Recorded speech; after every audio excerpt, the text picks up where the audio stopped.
இன்றைய சீர்மிகு ஸ்ரீ வைஷ்ணவதாசர்கள் வரிசையில் நாம் காண இருப்பது கொங்கு பிராட்டி ராமானுஜதாசி அல்லது கொங்கில் பிராட்டி ராமானுஜதாசி என்பவருடைய சரித்திரம்.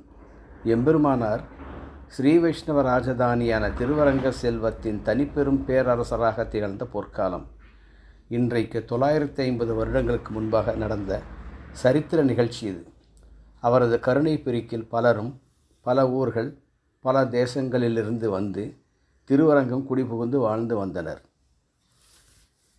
தமிழ்நாட்டில் மேற்கில் கொங்கு நாடு. அங்கே ஒரு கிராமத்தில் சுந்தரராஜன் சுமதி என்ற தம்பதியினர். சில வருடங்கள் மழை இல்லாமல் பஞ்சம் நிலவிய காலம். பிழைப்பு தேடி அந்த தம்பதியினர் திருவரங்கம் வந்து தற்போதைய உத்திர வீதி அல்லது அன்றைய காலகட்டத்தின் திருவிக்கிரமன் திருவீதி ஒரு வீட்டின் மாடியில் குடியிருந்தனர். இந்த சுந்தரராஜன் தான் பிற்பாடு 74 சிம்மாசனாதிபதிகள் ஒருவராய் எம்பெருமானாரால் அங்கீகரிக்கப்பெற்றவர். கொங்கில் ஆச்சான் திருவம்சத்து மூலபுருஷர்.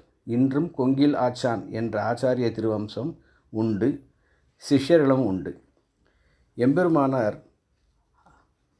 அந்த காலவாக்கில் 7 அகங்களில் மாதுகரம் என்ற பிட்சை செய்து ஆகாரம் உட்கொள்வார், அதாவது அமுது செய்து அருள்வார். ஒரு நாள் எம்பெருமானார் பிட்சைக்கு சுமதியின் வீடு அருகே வந்தார்.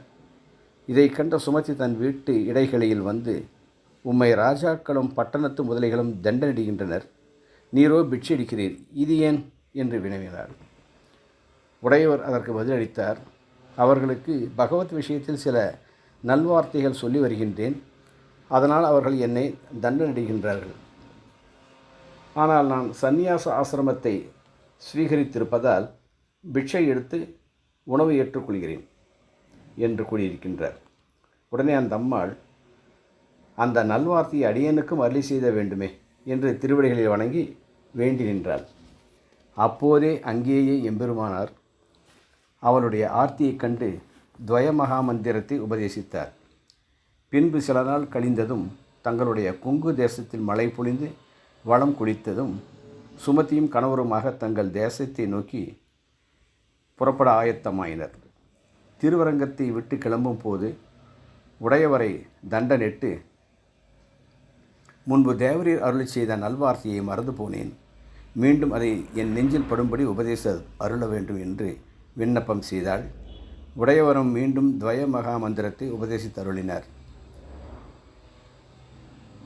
உடையவரும் அவளுக்கு நெஞ்சிற்படும்படி மீண்டும் அந்த துவய மகாமந்திரத்தை உபதேசித்தும், தேவரீர் அடியனுக்கு ஆத்ம ரட்சையாக ஏதேனும் ஒன்று தேவரீர் திருக்கரத்தால் தந்தருள வேண்டும் என்று மீண்டும் சுமதி வேண்டி நின்றாள். எம்பெருமானாரும் அவளை குளிர திருக்கண் நோக்கி, வாரீர் கொங்கு பிராட்டி, கொங்கர்கோன் குலசேகரனின் தேச சம்பந்தம் வாய்க்கப்பெற்ற உமக்கு பிரீத்தியுடன் தருகிறேன் என்று சொல்லி தாம் சாத்தியிருந்த ஸ்ரீபாத ரட்சையை, அதாவது பாதுகை திருவடி நிலையை அன்புடன் அளித்தார். கொங்கு பிராட்டியும் ஸ்ரீபாத ரட்சையை தன் தலைமையில் தாங்கி கண்ணீர் மல்க விடைபெற்று கொங்கு தேசத்திற்கு சென்றார். பல்லாண்டுகள் கழிந்தன. எம்பெருமானார் கிருமிகண்ட சோழ மன்னன் செய்த உபத்திரத்வத்தால் திரிதண்ட காஷாயங்களை துறந்து வெள்ளை வஸ்திரம் தரித்து இன்றைய கர்நாடக மாநிலம் மேல்கோட்டையை நோக்கி சிஷ்யருடன் மறைவாக சென்று கொண்டிருந்தார்.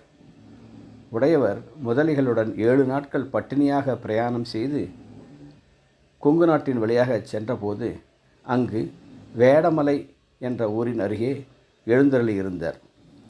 அங்கே வந்த வேடர்கள் அவர்களுக்கு அணிந்து கொள்ள திருப்பரி அட்டமும் அமுது செய்வதற்கு தினைக்கதிர் தேன் என சமர்ப்பித்தனர். அவர்கள் தாங்கள் நல்லான் என்ற ஆச்சாரியரின் சீடர்கள் என்பதை கேட்டறிந்த உடையவர் மிக்க மகிழ்ச்சியடைந்தார். அப்போது வேடர்கள், நாங்கள் யாவரும் நல்லான் அடிமைகள், எங்களுக்கு அவர் ஹிதத்தை உபதேசிக்கும் போது துவயத்தை விளக்கி கூறி நமக்கு எல்லோருக்கும் பரமாச்சாரியார் எம்பெருமானார், நீங்கள் யாவரும் எம்பெருமானார் திருவடிகளே தஞ்சம் என்று வாழ்வீர் என்று அருளி செய்தார்கள், நாங்களும் அப்படியே இருக்கின்றோம் என்று கூறி நின்றனர்.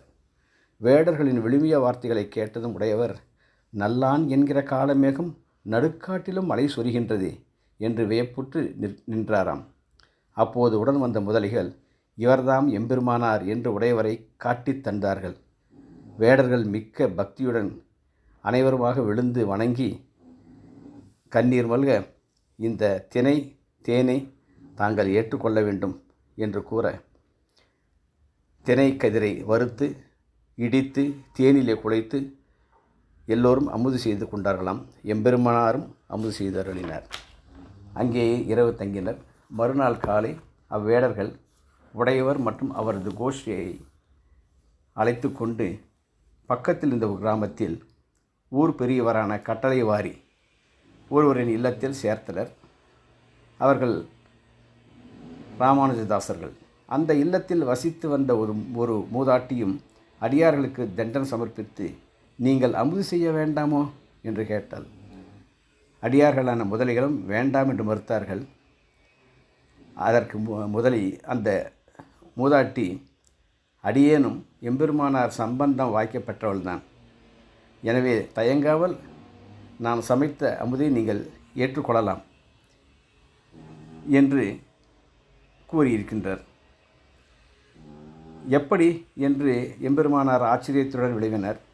நாங்கள் இவ்விடம் மழை பெய்யாது பஞ்சம் வந்த காலத்தில் என் கணவரும் நானும் திருவரங்கம் சென்று சில வருடங்கள் அங்கே ஒரு வீட்டில் தங்கியிருந்தோம்.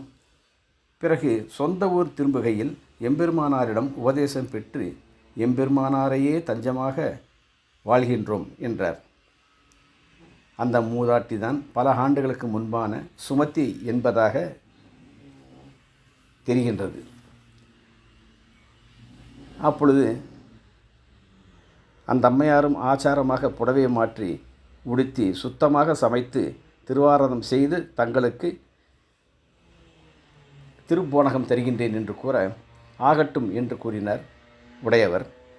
அந்த கோஷ்டியில் எழுந்தருளியிருந்த எம்பெருமானார் அவள் தெரிவித்த செய்திகளை நன்கு ஆராய்ந்து பார்த்து அவள் திருப்போனகம் சமைக்கும்படி நியமித்தருளியவுடன் அவர் அந்த அம்மையார் செய்யும் காரியங்களை கண்காணிக்கும்படி ஒரு வைஷ்ணவரை நியமித்தார். அப்போது அவளை கண்காணித்த ஸ்ரீ வைஷ்ணவரை அழைத்து எம்பெருமானார் அவள் செய்த காரியங்களை விசாரித்தார். அவர் எம்பெருமானாரிடம் நடந்ததை கூறினாராம். எம்பெருமானார் திருவடிகளே சரணம் என்று உச்சரித்து கதவை அடைத்து கொண்டு சமையல் முடித்து தியானம் பண்ணிக்கொண்டு அவளுக்கு முன்பாக கருத்து நீண்டதாக இருந்த ஒரு பொருளை அந்த அம்மையார் திருவாராதனம் செய்து அருளினார். அந்த அர்ச்சாவிக்கிரமாக தெரியவில்லை, என்ன பொருள் என்றும் தெரியவில்லை என்று அந்த அடியார் கூறினாராம்.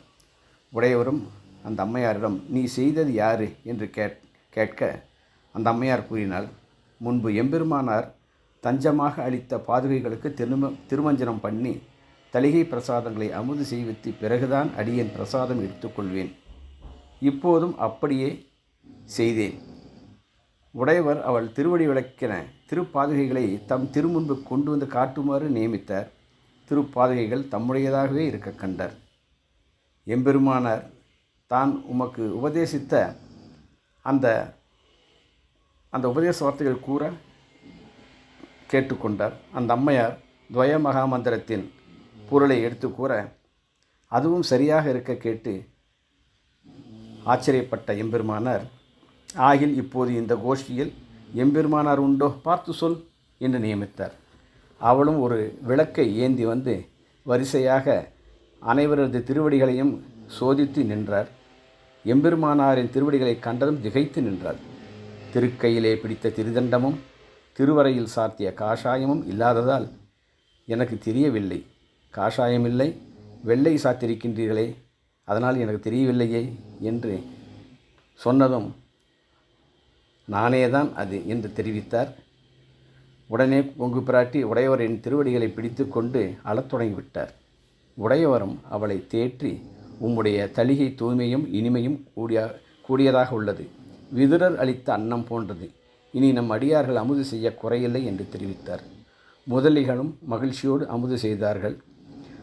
ஆனால் எம்பெருமானார் அமுது செய்யவில்லை. ஏனென்றால் தன்னுடைய திருவடி நிலைகளுக்கு திருவாரதம் செய்ததால் அதை அமுது செய்தக்கூடாதல்லவா. அதனால் அந்த அம்மையார் கொடுத்த பழங்களை ஏற்று பாலமுது செய்தருளினார். கொங்கு பிராட்டி உடையவர் அமுது செய்த சேஷமான பிரசாதங்களை தன் கணவருக்கு அளித்து அவரையும் உடையவர் திருவடிகளில் ஆசிரிக்கும்படி செய்தாள். எப்பொழுதும் எம்பெருமானார் திருவடிகளையே தியானம் செய்து கொண்டிருந்தாள். இப்படியாக கொங்கில் பிராட்டியின் சரித்திரம் நமது ஸ்ரீ வைஷ்ணவ தாசர்களாக வரலாற்றில் பதியப்பட்டுள்ளது. போற்றி போற்றி ஸ்ரீ ராமானுஜதாசர்கள் பொன்னடி போற்றி.